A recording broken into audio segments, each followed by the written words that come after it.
The records begin with silence, not the absence of sound, but the kind of silence that occurs when a civilization collectively fails to understand what it is witnessing. I am High Archivist T. Krell of the Galactic Combat Academy. I have documented 1,843 cycle tournaments across 47 species. I have seen champions rise, empires collapse in arenas, and genetic apex predators reduce entire spectator halls to instinctive awe. But I had never recorded silence like this. It began on the day of the cycle tournament opening. The grand arena was filled beyond capacity, species layered in tiers of evolutionary divergence, avian strategists with neural memory clouds, crystalline duelists whose thoughts refracted into physical force, and the Vrecken strike clans whose mere presence distorted nearby electromagnetic fields. Every participant had been modeled, simulated, predicted, 97% accuracy. There should have been no uncertainty.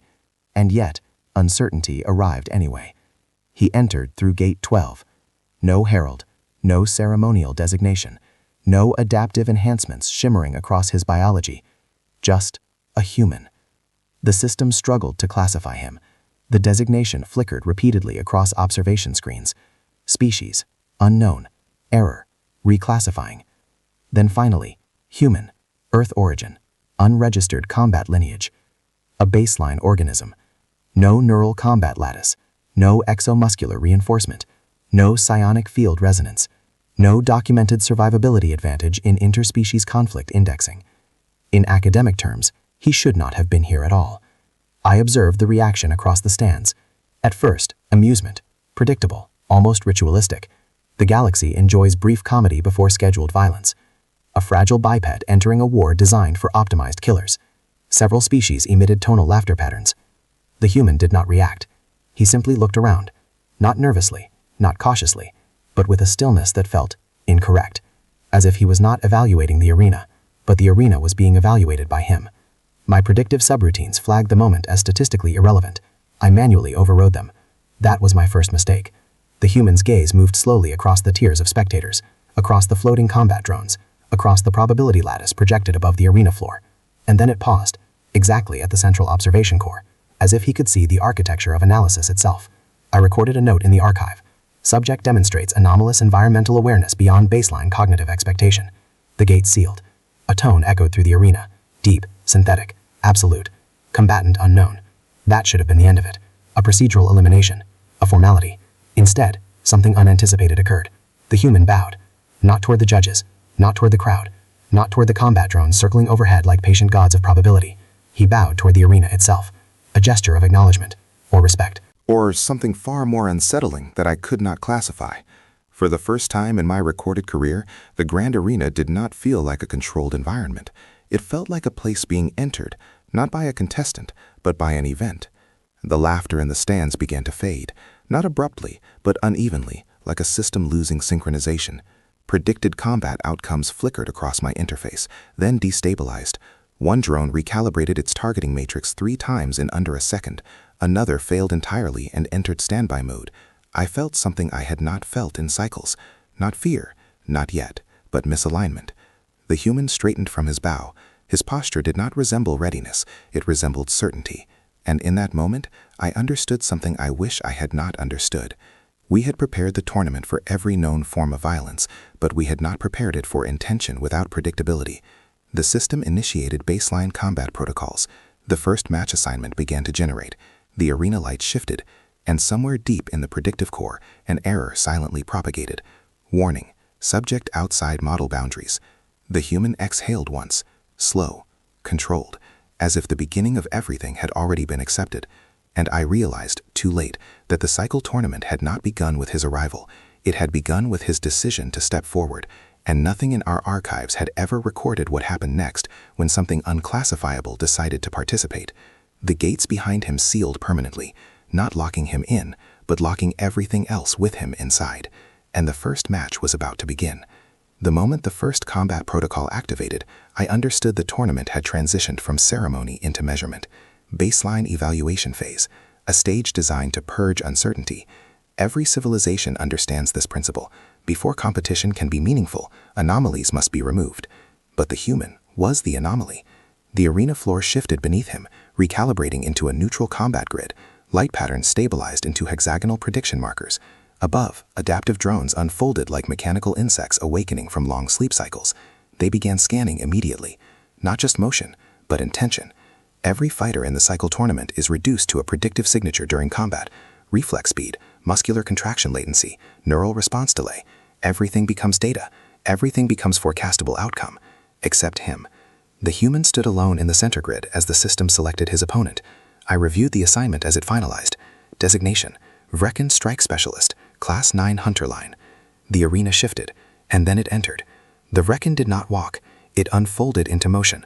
4 jointed limbs striking the ground in patterns too fast for most visual processing systems. Its exoskeletal plates vibrated with micro-adjustments, compensating for gravitational shifts before they occurred. It was, by all classification metrics, perfection in kinetic predation. The audience reacted instantly. Excitement, anticipation, confidence. Even I detected a subtle rise in projected entertainment satisfaction indices. The human, by contrast, remained still. The match began. No warning, no countdown, just execution. The Vrecken vanished forward. The first strike was predicted to land at the human's thoracic center. Instant structural collapse, a termination-level impact. My systems confirmed 100% lethal probability. But impact did not occur as predicted. The human moved, not backward, not sideways, but slightly wrong, as if he had chosen an outcome adjacent to death instead of death itself. The strike passed within millimeters of his body, tearing air into audible distortion. The audience reaction shifted. Confusion. A flicker of recalculation. The Vrecken adjusted instantly. A second strike followed, then a third, each one faster than the last, each one layered with predictive deception patterns designed to overwhelm lower cognitive species. The human absorbed none of it in the way we expected. He was not dodging. He was restructuring proximity. My analysis system struggled to define the behavior. There was no consistent evasion vector, no measurable acceleration advantage, and yet attacks that should have terminated him were redirected, not by force, but by deviation of outcome probability. 7% unpredicted variance. That number should not have existed. The Vrecken began to accelerate further. Its limbs blurred into overlapping kinetic shadows.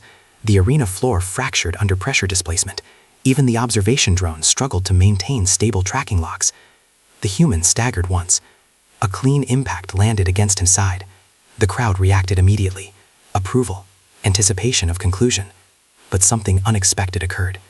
He did not resist the strike. He accepted it. His body absorbed the blow, folding with controlled collapse. But instead of retreating or breaking, he stabilized himself through the impact itself. I saw it then. The pattern. Every strike that connected did not reduce him. It informed him. Muscle response recalibration occurred in real time. Post-impact micro-adjustments rewrote his movement efficiency. Pain response signatures were being converted into spatial prediction data. He was learning through damage. I have never observed such a mechanism in any classified species. Learning rate exceeded biological norms by several orders of magnitude. The Vrecken struck again, and again. Each time the human became less predictable, not to us, but to the Vrecken itself. That distinction matters, because the Vrecken was no longer fighting a static target. It was fighting something that changed because it was being observed. The arena's predictive lattice began to flicker. I attempted manual stabilization override. Denied. System integrity warnings escalated. Predictive model failure, causality deviation detected. The human moved closer. Not aggressively, not retreating, but arriving, as if distance itself had become negotiable. The Vrecken initiated its final sequence, a kill pattern reserved for apex predators, a synchronized triple strike designed to occur in a single impossible instant, 99.94% termination probability. The strike occurred, and for the first time, the prediction failed entirely. The human fell. The crowd exhaled. But I noticed something no one else did. He fell deliberately. Impact absorbed, ground contact stabilized, and within that contact, micro-adjustments rippled through his posture. He was mapping the floor, He was mapping the timing. He was mapping the attack. When he rose again, something in the arena felt altered. The Vrekin hesitated. That hesitation was impossible, and yet it occurred. The human advanced. Not faster, not stronger, but aligned. Each step matched a pattern the Vrekin could no longer anticipate. The match ended in under 7 seconds after that moment. The Vrekin collapsed, unconscious, no fatal wounds recorded, no structural failure detected, only complete neuromotor shutdown from cognitive overload. Silence fell across the grand arena. Even the drone stopped recalibrating. Even the predictive lattice ceased updating. Then the system emitted a single classification error. Combat outcome, outside predictive modeling range. I stared at the output longer than I should have, because that phrase did not exist in prior archives. It was not a category. It was an admission. The human stood over the fallen apex predator, breathing steadily, as if nothing unusual had occurred, as if this was expected, as if this was only the beginning of something far larger than a single match. And for the first time since the tournament began, I found myself questioning not the human, but the system that believed it could measure him at all. The silence after the Vrekin match did not last long. Silence never survives uncertainty. It was the coalition delegation that broke it first. I recorded their movement as a coordinated pressure event across the lower arena tiers. 7 species acting as one diplomatic organism, their intent unmistakable even before translation overlays stabilized. This was no longer observation. This was correction. The human had disrupted the expected outcome model, and the system, political, biological, psychological, was responding. The second match was not scheduled. It was demanded. A figure stepped forward from the coalition ranks. Designation Corvan Grav Champion of the 7th Alignment. Even before full visual resolution, the arena temperature shifted. Gravitatic plating wrapped around its frame like condensed storm matter. Each movement bent light, distorting perception at the edges. Its presence alone created measurable compression in local spatial fields. This was not a combatant. It was enforcement given form. The message was simple. The anomaly ends here. The arena interpreted it as inevitability. I did not. The human stood where the last match had ended, calm, still, unchanged. But something about him was different. Not externally, internally. My systems flagged a shift in behavioral probability curves. He was no longer reacting. He was pre-aligning. The match initiated without formal declaration. The Grav Champion moved first. There was no acceleration curve that could properly describe it. Space itself seemed to buckle under its stride.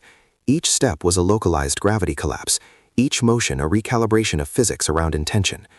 The first strike was not aimed at the human. It was aimed at the concept of resistance.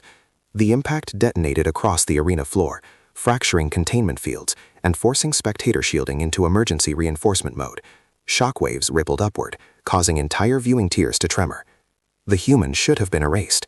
Instead, he was already moving. Not away, not backward, but into the aftermath of the strike, as if he understood that destruction creates structure. The Grav Champion struck again, and again. Each attack increased in force, as though attempting to correct a calculation that refused to resolve. And with every impact, something unexpected occurred. The human did not avoid damage. He incorporated it. A fractured rib adjusted his posture. A torn shoulder altered his rotational efficiency. A forced impact into the arena floor redefined his foot placement geometry. I have never recorded a biological system that converts injury into positional advantage without degradation. He was not surviving the attack.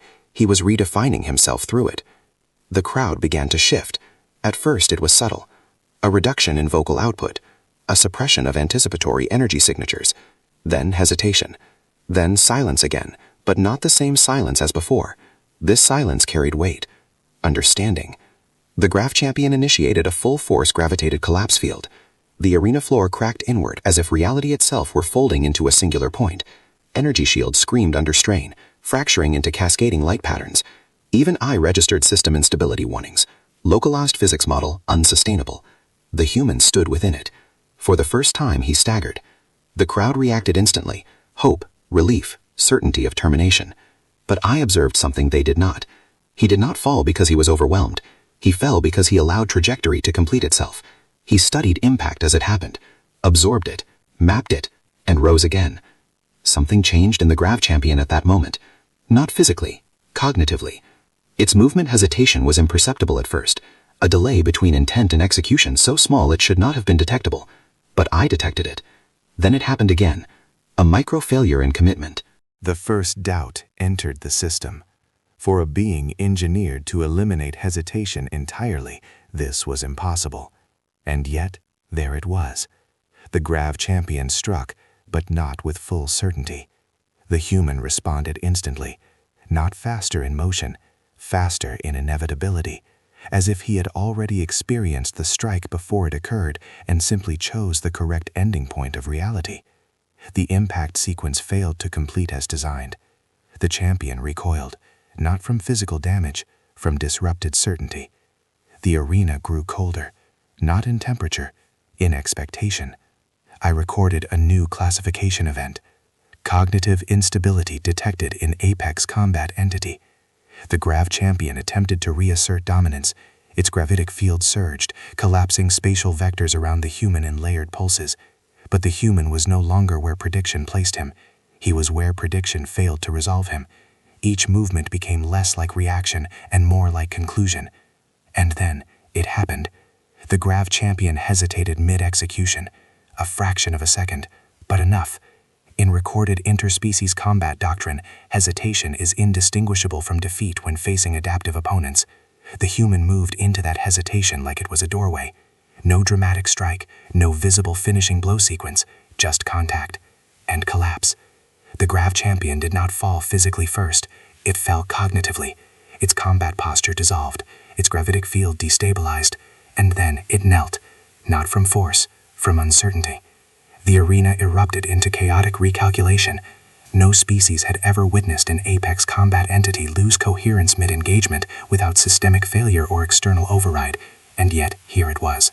The human stood before it, breathing evenly, watching, not as victor, but as observer of outcome, as if the result had merely arrived, as all results eventually do. The match was over, but the aftermath had just begun.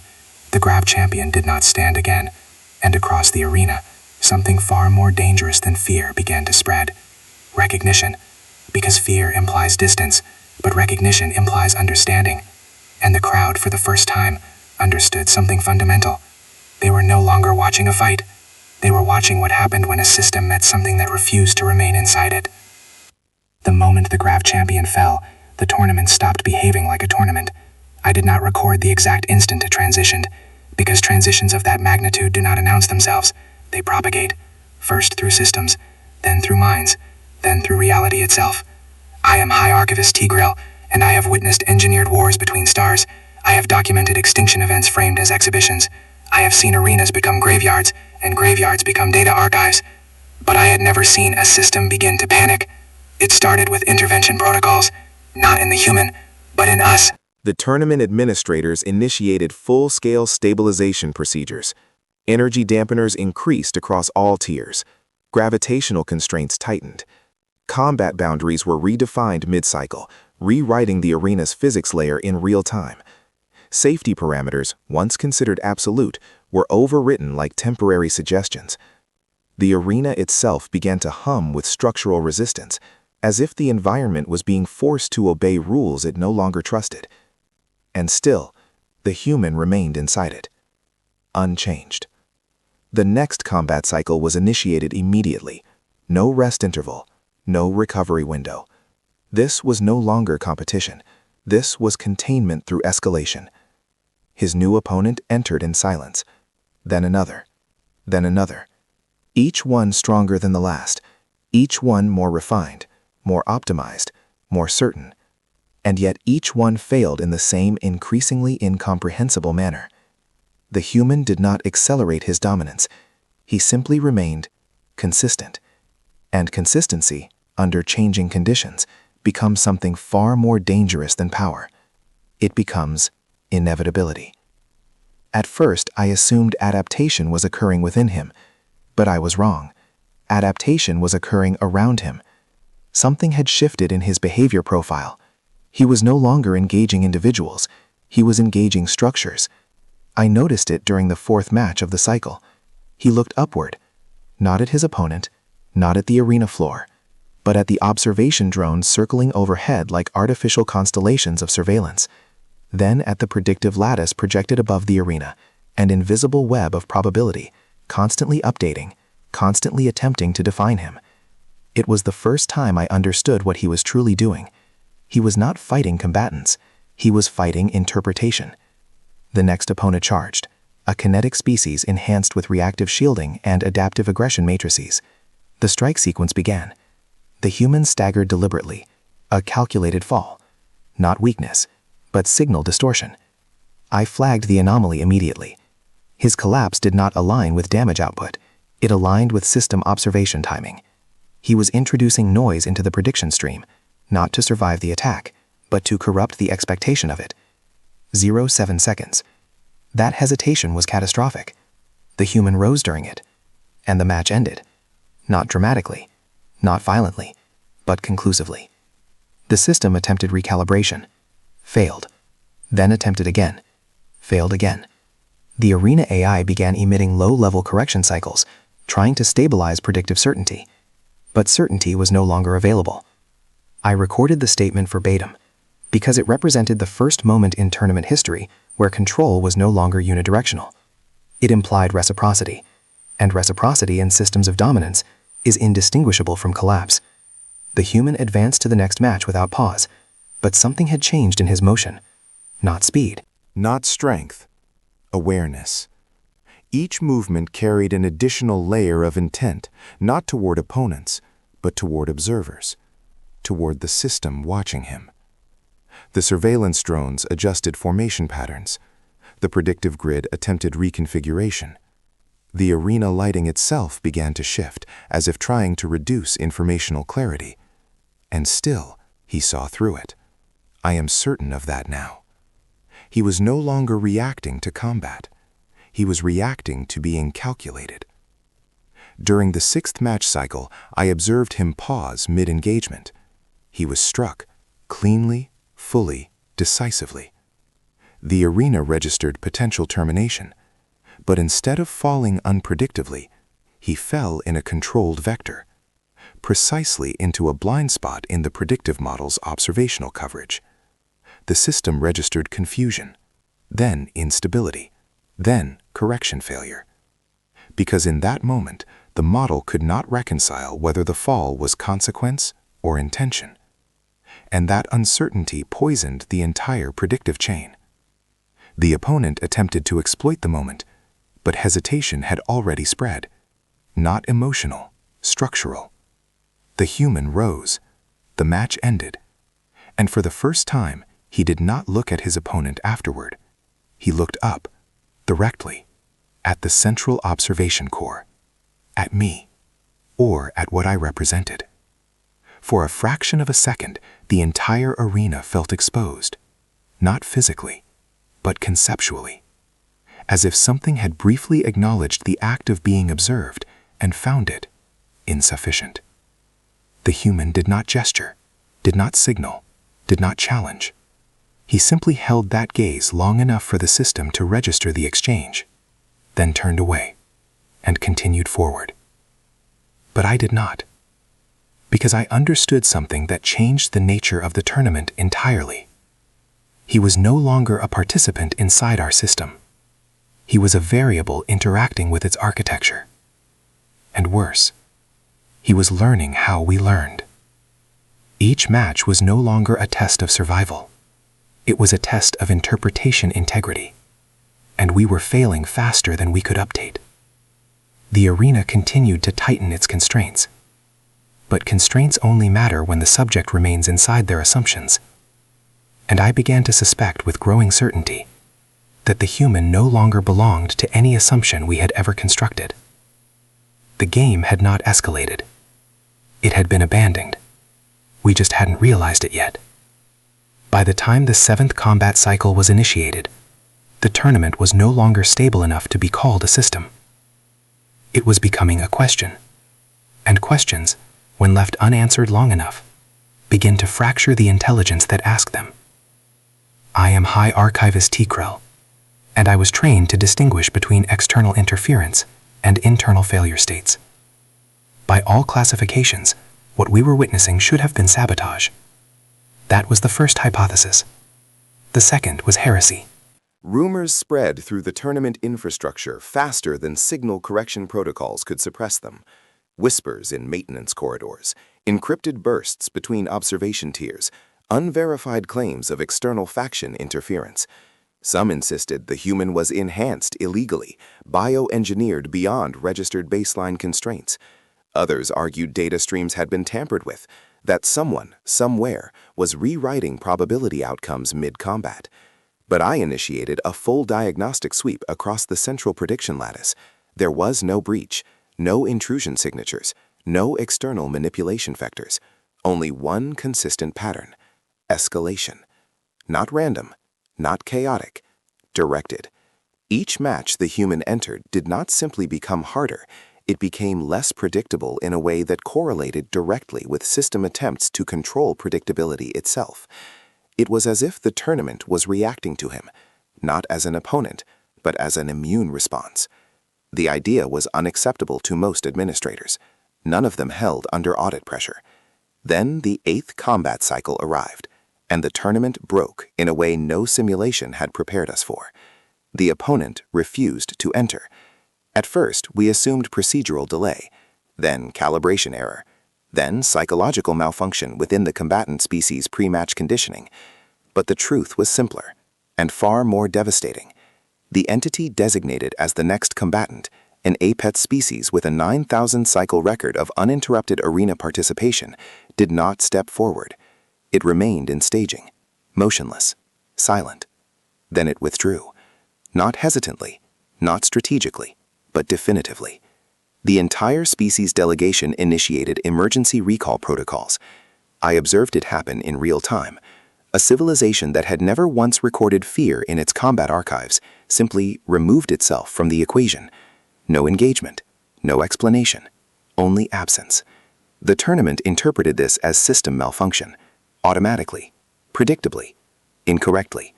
The human had already entered the arena. He stood alone in the center grid, waiting, as he always did. 12 minutes passed, then 15, then 18. The arena did not initiate forfeit conditions immediately because no system was designed to process voluntary non-participation at this scale.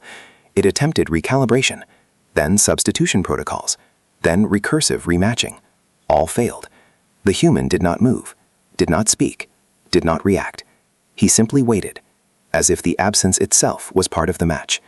At the 23rd minute, the tournament declared the match void. Forfeit assigned. No victor recorded. No combat log generated. Just termination of event state. The arena gates should have opened. The cycle should have progressed. The human should have exited. But he did not. He remained in place, still, observing nothing, or perhaps observing everything we could not detect. This was the moment I first recorded a deviation in expected behavioral classification. Subject action, non-reactive post-condition stasis. In simpler terms, he was waiting for something the system did not provide. The next cycle did not begin immediately, because there was no clear logic for why it should. And in that pause, something far more dangerous than combat emerged: interpretation failure. Administrators began issuing conflicting directives. Should the tournament continue? Should it reset the bracket? Should the human be removed? Every decision path resulted in contradiction. Every override attempt destabilized another subsystem. And through it all, the human remained in the arena, unmoved, unchallenged, unresolved. I reviewed every available match record again, from the first Frecken engagement to the Grav Champion collapse, and a pattern emerged that I had previously refused to accept. The human was not progressing through the tournament. He was exposing its structure. Each opponent had not been defeated in isolation. They had been used as instruments to reveal constraints of prediction, of reaction, of certainty itself. The bracket was not a ladder of strength. It was a measurement system, and he was demonstrating that the system itself had limits it could not correct. One junior analyst proposed termination of the entire tournament cycle, but it was the first statement in hours that had not produced a contradiction error. The human still did not leave. I began to understand why. He was not waiting for the next opponent. He was waiting for the system to decide what it was. Because until it did, there was nothing left to fight, only structure. And structure, when confronted directly, reveals whether it is law or illusion. And for the first time since the cycle began, I realized the most disturbing possibility was not that we had been attacked, but that we had finally been understood. The tournament did not recover from the absence of the previous match. It adapted instead. That distinction is important. Recovery implies restoration of prior stability. Adaptation implies acceptance of a new, permanent state. I am High Archivist T. Krell, and by the time the semifinal was initiated, I understood we were no longer observing competitive combat. We were observing systemic stress responses. The next opponent was unlike anything the cycle tournament had faced in recorded history. Designation: XYR Coherent Hive Entity. Designation class: Unity Prime. There was no single combatant. There was only one mind distributed across many bodies, a coordinated intelligence spanning thousands of physical nodes, all operating with perfect synchronization. No hesitation, no divergence, no individuality. Every action was mirrored before it occurred. Every strike was pre-aligned across multiple vectors of execution. In theory, this was the ultimate evolution of combat efficiency. A system that could not be surprised because it contained no internal conflict capable of producing delay. The arena fell into procedural silence as the hive entered. Not dramatic silence, structural silence, as if the system itself recognized that its predictive frameworks would need to be rebuilt after this encounter. And then, the human stepped forward, alone, as always. No reaction from him, no visible recalibration, no hesitation. The match began. Instantly, the hive moved, not as individuals, but as a single distributed event. The arena became motion without sequence, attacks layered across spatial axes that should not have supported simultaneous coordination. Every strike arrived in perfect geometric harmony, collapsing probability space into a single unified offensive wave. Even I struggled to isolate individual causal threats.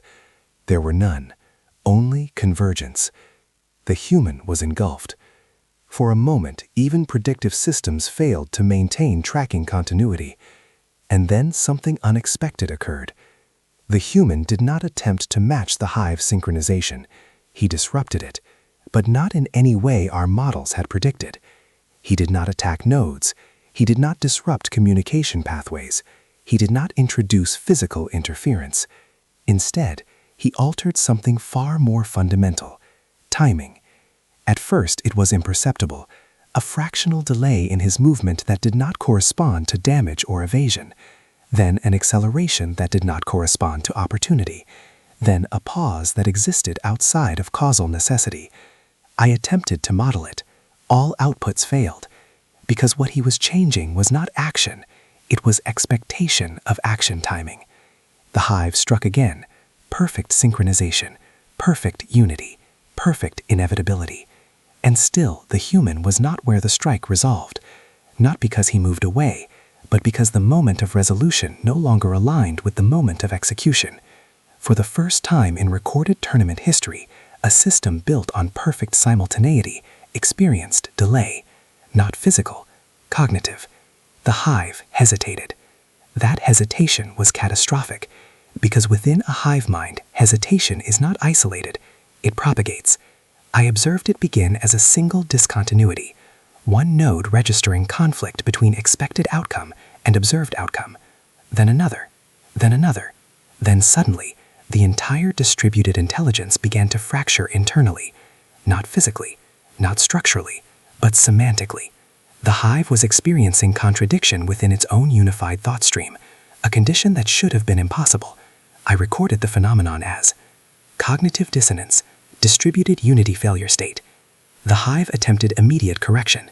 It reinforced synchronization protocols. It compressed decision latency to near zero thresholds. It eliminated internal divergence checks. But in doing so, it intensified the contradiction, because the human was not introducing randomness. He was introducing misalignment between prediction and occurrence. Every movement he made did not break the hive's coordination. It invalidated the assumptions behind coordination itself. The hive struck again, but now there was hesitation in the strike itself, microfractures in execution timing, subtle delays between intention and manifestation. And that was enough.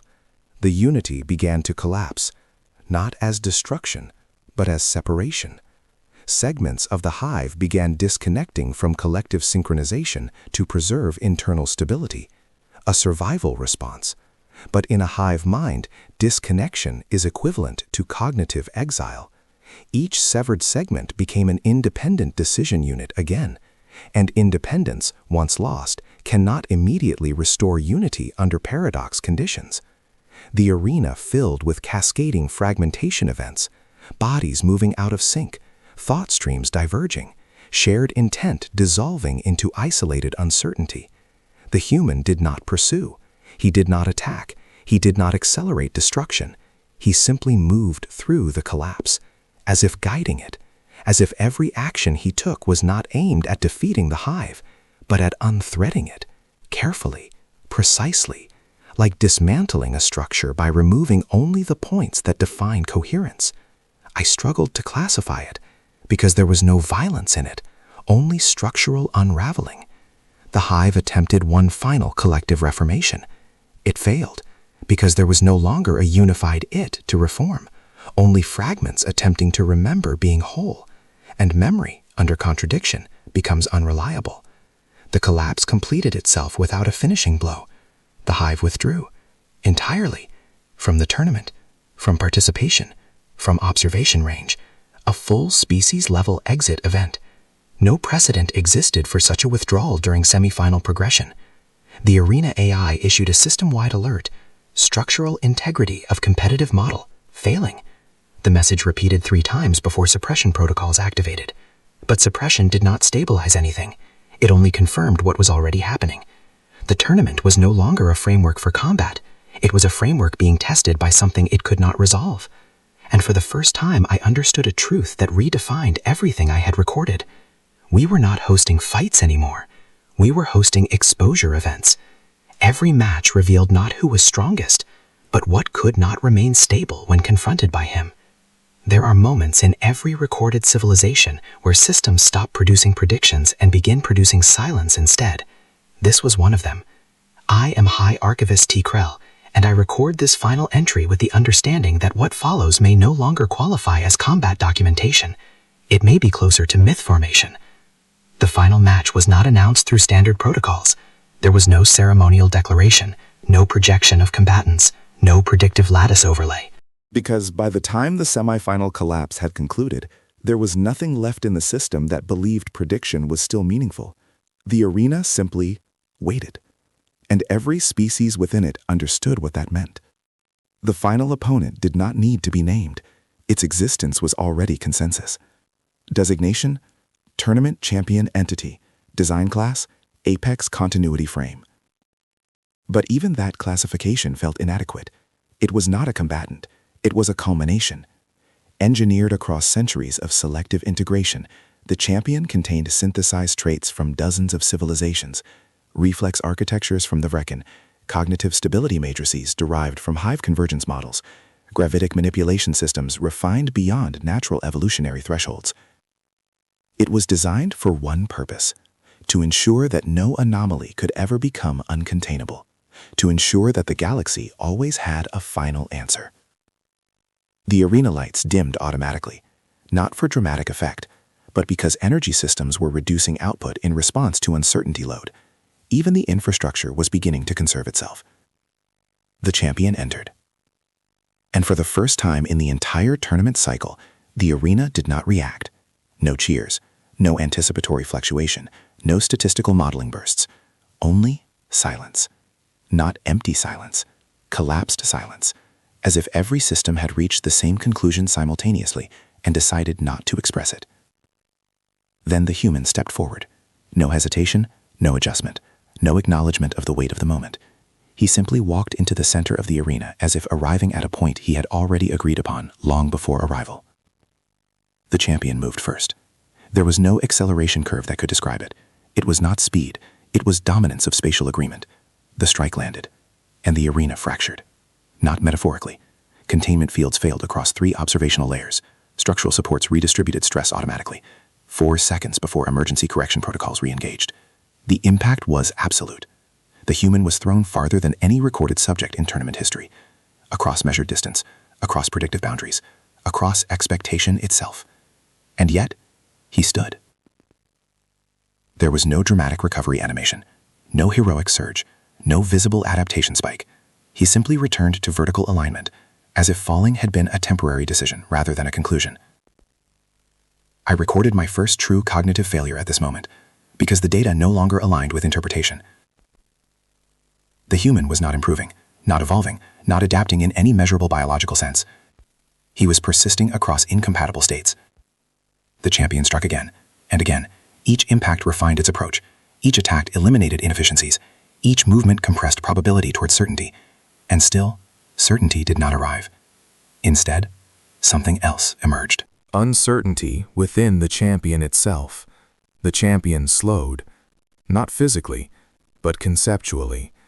Its strikes developed micro-delays between intent and execution. At first, I attributed this to system overload. Then I recognized the truth. It was hesitation. Not imposed externally, but generated internally. The human was not resisting force. He was resisting classification. Every time the champion attempted to define him, through impact, through prediction, through structural certainty, the definition failed to stabilize. And failure, repeated enough times, becomes doubt. For the first time since its creation, the champion encountered an entity that could not be reduced into its design parameters. The human stood again after another impact, but something was different now. Not in his body, in perception. It felt as though the arena itself could no longer decide what he was. Fighter, anomaly, outcome, variable. All classifications began to overlap and cancel each other. The champion hesitated, and in that hesitation, the final exchange occurred. It was not recorded fully, not because systems failed, but because systems could not agree on what to record. Temporal desynchronization across observation layers created conflicting sequences. Frame corruption occurred across predictive streams. What remains is fragmented, a convergence of partial truths that cannot be unified into a single narrative. When stability returned, the arena was quiet. The champion was no longer standing. There was no dramatic collapse signature, no termination event marker, only absence of continued motion. And in the center of that absence stood the human, unmarked, uncelebrated, unchanged in posture, but fundamentally different in implication. He did not raise his arms, did not acknowledge victory, did not look at the champion. Instead, he looked outward, across the arena, across the tiers of spectators, across the systems still attempting to stabilize themselves around him. And then he exhaled, a single breath, measured, complete, as if concluding a process that had no beginning in recorded time. The arena did not react, not immediately, because reaction requires certainty, and certainty no longer existed in sufficient quantity. I write this observation as the final record of the cycle tournament. The human did not defeat the champion. He demonstrated that champion was no longer a meaningful category. And in doing so, he did something far more irreversible than victory. He made the concept of finality itself uncertain. There are endings that conclude events, and there are endings that erase the possibility of events ever being interpreted the same way again. This was the second kind. I am High Archivist T. Krell, and this is the final entry in the cycle tournament record. It begins with a declaration that should have meant closure, but instead, it only confirmed absence. The tournament was declared inconclusive. No victor announcement, no ceremonial acknowledgement. No broadcast to the lower tiers. No celebratory sequence across any participating civilization. Only termination of event status. The systems did not collapse. They did something more unsettling. They complied, silently, as if agreement had been reached without dialogue. The arena was emptied under standard post-cycle protocols, But even those procedures felt uncertain, like instructions being followed by systems no longer convinced of their own authority. And the human was gone. Not exited, not extracted via unauthorized breach or escape signature. Gone in the way data disappears when it is no longer referenced by any valid framework. Containment protocols activated late, too late. No trace signature remained, no biometric residue, no thermal drift, no gravitational disturbance indicating departure vector. Even probability reconstruction engines failed to generate a plausible exit path. It was as if he had never been bound to the system at all, as if the tournament had simply failed to ever fully contain him in the first place. I personally initiated a full archival sweep. Every combat log, every drone feed, every predictive lattice record, every sensory capture from all observation tiers. And yet the result remained consistent. No definable endpoint, no classification transition, no closure event, only continuation failure. The Galactic Combat Academy convened emergency classification protocol within 12 cycles. I attended all sessions. I recorded every attempt to define what had occurred. They began with familiar categories. Champion designation was proposed and rejected within minutes. Anomaly classification was attempted and failed under contradiction load. Existential threat entity was suggested and immediately invalidated due to lack of sustained presence. Even life form of interest triggered system rejection cascades across multiple archives simultaneously. Every label collapsed under its own attempt to apply meaning, until the archive itself responded. Without authorization, without request, a new classification field appeared across all active records simultaneously. Undefined, human. No author signature, no origin log, no insertion trace. It simply existed. And once it existed, it propagated across all linked systems as if it had always been there waiting to be acknowledged. That was when I understood something that I have not been able to remove from my cognitive processing since. The system had not failed to categorize the human. It had been unable to ever successfully begin categorization in the first place. Following the tournament termination, the Galactic Combat Academy issued permanent suspension of all cycle events pending structural reevaluation. But unofficially, no one referred to it as suspension. They referred to it as silence enforcement. The Academy did not close. It simply stopped generating future scenarios, stopped simulating competitive cycles, stopped attempting to imagine what came next. Because everything that came next led back to the same unresolved point. The human. I was reassigned to final archival synthesis, a role that should have provided closure. It did not. Instead, it forced proximity to contradiction, because every reconstructed model I attempted to assemble collapsed at the same boundary condition. The human always arrived before prediction. Not physically, but conceptually, as if the system could not define a moment in which he was not already accounted for in some undefined way. And yet, what haunts my record most is not the structural collapse of our systems. It is something far simpler, far more personal. He never seemed surprised, not once. Not during the Vrecken evaluation, not during gravitic collapse engagement, not during hive disintegration, not during the champion's final convergence. Never confusion, never hesitation, never acknowledgement of unpredictability. As if every outcome was already within acceptable variance. As if nothing that occurred inside the tournament required adjustment to expectation.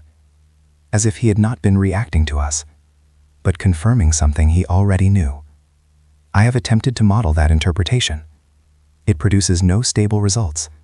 It collapses into recursive loops of assumption and invalidation. And so I am left with only one remaining hypothesis that does not immediately fail under contradiction. The tournament was not a challenge to him. It was a demonstration. Or worse, a test we did not design, and did not understand we were participating in. In the final archival reconstruction, I attempted to trace his presence beyond the arena systems. There is no record, no departure trajectory, no integration into external space lanes, no identification across known galactic registry networks. But there is a persistent absence pattern in sensor coverage across multiple sectors, small, impossible gaps in observational certainty that match no known movement profile. Not evidence, not proof, only implication. And in that implication, I find the final and most disturbing image I am capable of forming. Somewhere beyond our recorded systems, beyond classification boundaries, beyond the structures we use to define meaning itself, the human continues. Not as a soldier, not as a weapon, not even as a participant in any system we are capable of constructing, but as something else entirely. A moving question. One that does not seek an answer. One that arrives to reveal that answers were never the point. And I, High Archivist T'Prel, conclude this record with the only certainty that remains intact. The galaxy was not unprepared for his strength. It was unprepared for his meaninglessness to our systems of measurement. And in that silence he left behind, we finally understood what it means when something cannot be contained, not because it is stronger, but because it was never truly inside our understanding at all.